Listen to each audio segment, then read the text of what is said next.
जो autosome mail का है ना सेम होता है फीमेल का, दोनों सेम होता है, कोई दिक्कत नहीं होता है। इसलिए आंख, नाक, कान, किडनी, गुर्दा है, सब चीज सेम रहेगा। समझ आ गया कि नहीं? महिला का किडनी पुरुष में लगाया जा सकता है। समझ आ गया कि नहीं? क्या हालांकि दिमाग का अभी तक ट्रांसप्लांट होना संभव नहीं है, नहीं संभव ही नहीं है। आप अगर मेरा दिमाग अगर किसी में लगा दीजिएगा ना तो वो मेरे पिताजी को जाके बोलेगा पापा कैसे है, क्योंकि सारा इंफॉर्मेशन कहाँ है? माइंड में। जी लगा दीजिए जिसमें, तो वो खुद को खान सा समझने लगेगा, क्योंकि किडनी के पास दिमाग नहीं होता है, बस उसको पता है कि हमको खून छानना है। लीवर के पास दिमाग नहीं होता है, उसको पता है कि हमको बस जूस वगैरह बनाते रहना है। दिल का कोई दिमाग नहीं है, बस धड़कते रहना है। लेकिन मेन तो ब्रेन में है। हमारा किसी में लगा देंगे ना तो अगले दिन 7 बजे आएगा यहाँ पर, गुड मॉर्निंग क्लास। कल कहाँ तक बता दिया था आप लोग को? आप लोग देखेंगे ये कौन है ये? समझ कि ना क्या? तो ये पूरा का पूरा क्या है? सेंट्रल, मतलब समझिए हेड ऑफिस है। तो ब्रेन तो चेंज होता ही नहीं है, और अगर हो गया तो बहुत भयानक बवाल हो जाएगा। समझ में कि ना क्या? असंभव है वहां पे। हो गया तो बहुत, मान के चलिए किसी का कम आदमी कम दिमाग का लगा दीजिएगा तो चुपचाप बहुत आदमी बैठा रहेगा। क्या दिमाग ट्रांसप्लांट हो सकता है? तो शारीरिक संरचना दोनों का क्या होता है? सेम। मेल का किडनी फीमेल में ले सकता है, मेल का ब्लड फीमेल में जा सकता है, सारा चीज सेम रहता है, किसी को कोई दिक्कत नहीं ना। यानी शारीरिक निर्माण क्या रहेगा? सेम रहेगा। अच्छा कभी सुने कि मेल का ब्लड प्रेशर 120/80 या फीमेल का उससे कम? सब सेम रहेगा। बुखार का रेशियो सेम, सारा चीज क्या रहेगा? सेम रहता है यहाँ पे। ऐसा नहीं है कि आपको बुखार में दूसरा दवा देगा तो महिला को दूसरा देगा। बस वो दिक्कत चेंजिंग किसकी वजह से था? ऑलोसोम की वजह। किसकी वजह से? अदरवाइज में कोई दिक्कत नहीं आएगा। शुगर में जो दवा फीमेल का वही मेल का, कोई चेंजिंग नहीं होता है। समझ में आ गया? तो 99% सारी चीजें क्या रहती है? सेम। बस ये ऑलोसोम अंतर कर देता है। समझ में आ गया? क्या कर देता है अंतर? मेल में जो ऑलोसोम होता है वो होता है एक्स और वाई। देखिए दुइये को ना रहेगा जी, एक और दो, एक दो, दो हो गया। और फीमेल में भी क्या? दो, एक्स और एक्स, एक्स और एक्स। अरे दुइये को ना है। और 44 को का नाम लिखेंगे हम? अल्फा, सिग्मा, गामा, डेल्टा, इस सब का नाम लिखेंगे। 44 जब सेम है तो 44 को लिखेंगे क्या? कोई फायदा है? कोई फायदा नहीं है। तो फीमेल में कौन सा होता है? एक्स और एक्स। तो बताइए तो क्रोमोसोम एक्स वाई होता है कि ऑलोसोम? ऑलोसोम क्रोमोसोम का हिस्सा, ऑलोसोम होता है। ऑटोसोम तो दोनों का क्या रहता है? सेम। फीमेल में क्या रहता है? एक्स और एक्स, और मेल में एक्स और वाई। समझ में आ गया कि नहीं? यही रीजन है कि अगर कोई पुरुष को बीमारी फैली हुई है तो कम चांसेज रहती है कि वो अगली पीढ़ी में जाएगा। जैसे देखिए दोनों में यहाँ दोनों बराबर है। अगर कोई ऐसी बीमारी आई जो एक्स क्रोमोसोम को इफेक्ट डाल रही है, किसे डाल रही है? अभी उस पर मत जाइए वरना कंफ्यूज हो जाएंगे, अभी यहीं रहने दीजिए। बताइए यहां तक तो दोनों में क्या? सेम।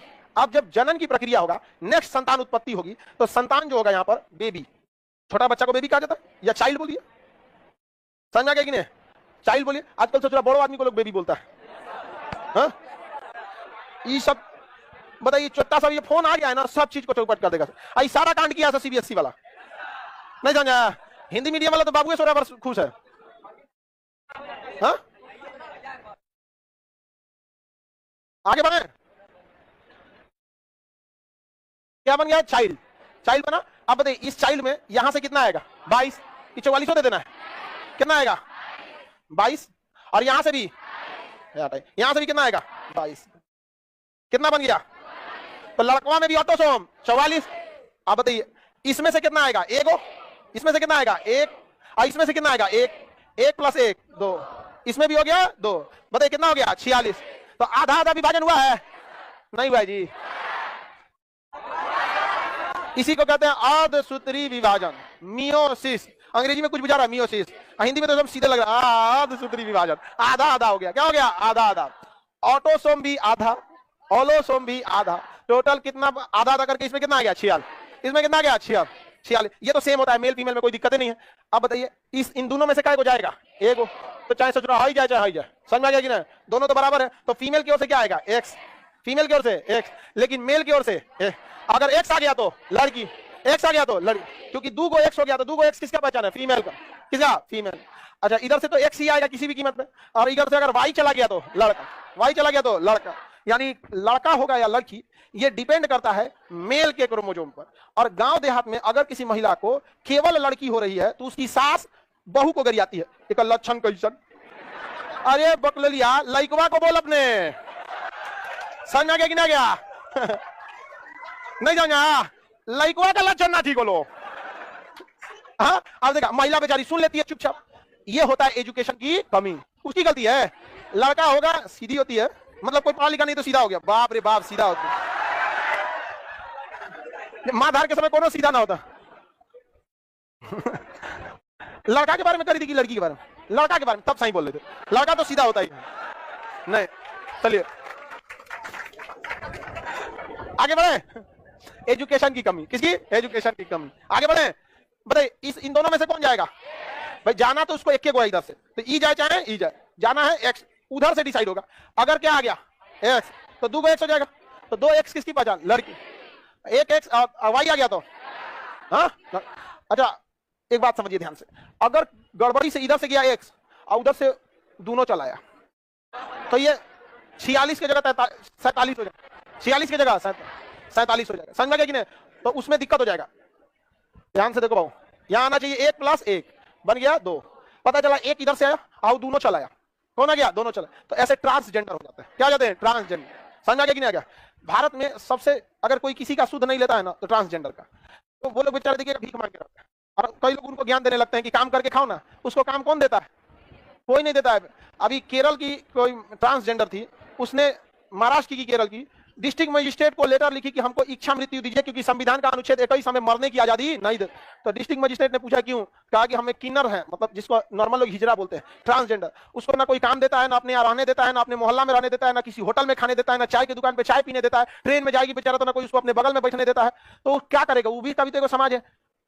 देखो चलिए ये सब चीजें समझ में आ गया। जुड़वा जो बच्चे होते हैं उसका संबंध कोशिका विभाजन से नहीं। जब हम रिप्रोडक्शन चैप्टर पढ़ेंगे ना, वहां हम बताएंगे कि यह प्रोसेस जैसे यहां चल रहा है, ऐसे ही एक और प्रोसेस चल जाता है। तो ये अपना एगो लड़का बना दिया, एगो अपना लड़का बना दिया, तो यही प्रोसेस जब 2 बार चल जाता है तो क्या हो जाता है? जुड़वा। वो जुड़वा वाला कंसेप्ट जो है ना, वो किसमें? रिप्रोडक्शन चैप्टर में। जुड़वा में भी 2 टाइप के जुड़वा होते हैं। एक का होता है कि शकल नहीं मिलता है, और एक जुड़वा होता है शकलें मिलने लगता है। और फिल्मों में दिखाया जाता है एक जुड़वा हाथ मारेगा तो दूसरे को मारेगा। ऐसा कोई ब्लूटूथ से कनेक्ट है? वो बस फिल्मों में रहता है। देखें एक झूला में पलटेगा तो एक ट्रेन की पटरी से पलट जाएगा, कोनो फिल्म में था इसे। तो ब्लूटूथ कनेक्शन दिखा रहा है, ऐसा नहीं होता है रियल लाइफ में। समझ में आ रहा है? हड्डियों को नहीं छेद सकता है एक्सरे। अरे नहीं छेद सकता है तभी ना, जैसे डॉक्टर एक्सरे करेगा, जैसे हाथ का एक्सरे करेगा, तो एक्सरे क्या करेगा? मांस को छेद के चला गया, हड्डी से लौट आया तो वहां हड्डी का इमेज बन जाएगा, जहां से लौट आया वहां का इमेज बन जाएगा। लेकिन हड्डियां अगर टूटल है तो दरार में से भी हिल जाएगा, तो जो इमेज बनेगा वो कहेगा देखिए जहां जहां से लौट के आया वहां तो ठीक है, लेकिन यहां तो दरार बना था, तो वही दरार वाला फोटो आ जाएगा। जा गई लो। समझ में आ गया कि नहीं आ गया? Any problem? गामा रे समझ में आ गया? एक्सरे समझ में आ गया? एक्सरे हड्डियों की जांच के लिए, हड्डियों को नहीं छेद सकती है एक्सरे। समझ में आ गया कि नहीं आ गया? तो एक्सरे का तो यूज बहुत है। अब जैसे हमारे पेट में एक्सरे करना है, कोई फायदे नहीं है। पेट में एक्सरे करके फायदा कौन चाहिए? पेट में हड्डियां नहीं, आर पार हो जाएगा, सादा आएगा, सादा। लेकिन अगर हम पत्थर खा गए तो वो आ जाएगा। इसका मतलब पथरी हुआ है तो वो बता देगा, पथरी हुआ है तो वो बता देगा। लेकिन ऐसे हम पेट की जांच के लिए एक्सरे का यूज नहीं कर सकते। क्यों? क्योंकि एक्सरे मांस को छेद के चल जाएगा, पता कौन सी चलेगा यहाँ पे। लेकिन अगर हमको कहीं पथरी हुआ है तो हम क्या जांच कर सकते हैं? एक्सरे। लेकिन एक्सरे में जांच करने में एक समस्या है, पथरी किधर है ये एक्सरे को पिन पॉइंट मारना पड़ता है। पिन पॉइंट और अंदाजे जहां तहां एक्सरे मारते छेद देगा पेट में, अंदाजे कैसे मारेगा? तो एक्सरे जो है ना एगो फोटो खींचता है, एक और एगो बड़ भाई है, तरतरा के फोटो खींचता है। नहीं देखते कभी कोई ब्रश फोटो होता है और तर मारता है, 30-40 हजार फोटो खींच देता है, तरतरा देता है उसको। सीटी स्कैन है वो एक्सरे, लेकिन उसमें फोटो जो खींचता है ना, तरतरा के एकदम ब्रस्ट फायर की तरतरा के फोटो खींच देगा यहाँ पे ले पूरा। और उसमें ना गोल होता है सीटी स्कैन में, फोटो खींचता है चारों ओर से, पूरा फोटो खींच देगा। ले बताइए तो तोरा कितना पथरी है, कितने है, ले रुक है, इधर है। वो एक बार देख लेगा पथरिया इधर है, इन्हें नहीं है तो कहेगा रुक गोलिया के फिर आते हैं, ले कचा लेना, जिधर रहेगा उधर से फोटो खींचेगा, गोल घूमेगा चारों ओर, जिधर रहेगा उधर फोटो खींचेगा।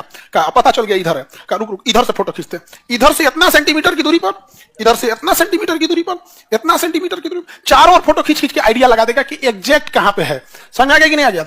एग्जैक्ट कहां पर है। तो डॉक्टर इसे सीटी स्कैन देख लेगा। आपको पत्थर खाते हो क्या जी तुम? तो डॉक्टर तुरंत बता देगा आप लोग को। लेकिन होता क्या है उसमें? एक्सरे। क्या होता है? एक्सरे। अब उसके अंदर एक बहुत खतरनाक होता है, ज्यादा सीटी स्कैन फट नहीं कराना चाहिए। और अगर बहुत बार सीटी स्कैन की जरूरत पड़ जाती है किसी बीमारी में, तो डॉक्टर प्रेस्क्राइब कर देते हैं रेडियोलॉजिस्ट को, उसकी फ्रीक्वेंसी घटा देता है, उसका पावर घटा दे। पावर कैसे घटेगा? फ्रीक्वेंसी कम कीजिए, पावर घट गया। एक के बार कर, इसलिए देखिएगा ना जो एक्सरे करता है डॉक्टर कहता है 3 मंथ का गैप रखिएगा सीटी स्कैन में। या फिर अगर बार सीटी स्कैन कोई ऐसी बीमारी है जो बार अपडेट देखना है तो उसमें तो पावर घटा के करेगा। लेकिन जो बेचारा जो वहां टेक्नीशियन बैठा है एक्सरे या वो कर रहा है, या फिर जो डॉक्टर है रेडियोलॉजिस्ट जो उसके मशीन में है, उसको तो दिन भर 200 मरीज आ रहा है उसके पास, तो एक्सरे जो है उसको भी लग रहा है, पता चले कि भाई आप उसको लिखिए कि 3 महीना का गैप रखना, या बार बार नहीं कराया जाता है और तुम दिन भर वही में बैठ के कर रहा है, तो कैंसर हो जाएगा। तो वो 5 किलो का एगो कपड़ा पहनता है, इतना मोटा, लेड का बना होता है, लेड का।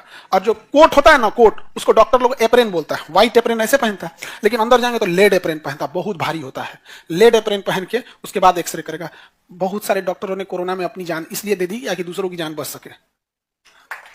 वरना एक बात बताओ, डॉक्टर को क्या जा रहा था? हम तो पीएमसीएच यहाँ पे है ना, बड़े बड़े जो हेड ऑफ डिपार्टमेंट, एचओडी, सोचिए एचओडी कितना एज में बनता होगा, 55-56 साल की हो गया, कितना मेहनत किया होगा उस डॉक्टर ने। कोरोना के चक्कर में उनकी भी डेथ हुई। बहुत लोगों को हम लोगों ने खोया कोरोना में। तो आप समझ रहे हैं कि नहीं? अगर आप चीजों को समझ के पढ़ेंगे तो पढ़ाई बहुत इंटरेस्टिंग होती है। ऊपर ऊपर पढ़ेंगे, याद करेंगे, एमआरआई में एक्सरे होता है कि सीटी स्कैन में। अरे एमआरआई का नाम है मैग्नेटिक रेजोनेंस इमेज, उसमें मैग्नेट का यूज हो रहा है। उसमें किसका यूज हो रहा है? नहीं। सीटी स्कैन में एक को फोटो खींचेगा, वो उतर तरह के फोटो खींचता है। एक बार पहले भाप लेगा है किधर, फिर अलग अलग जगह जाके खूब फोटो खींचेगा, ले एक्सरे। इसीलिए कहता है सीटी स्कैन दाएं दाएं मत कराइएगा। एक बार गए थे तो बढ़िया से एक्सरे किया।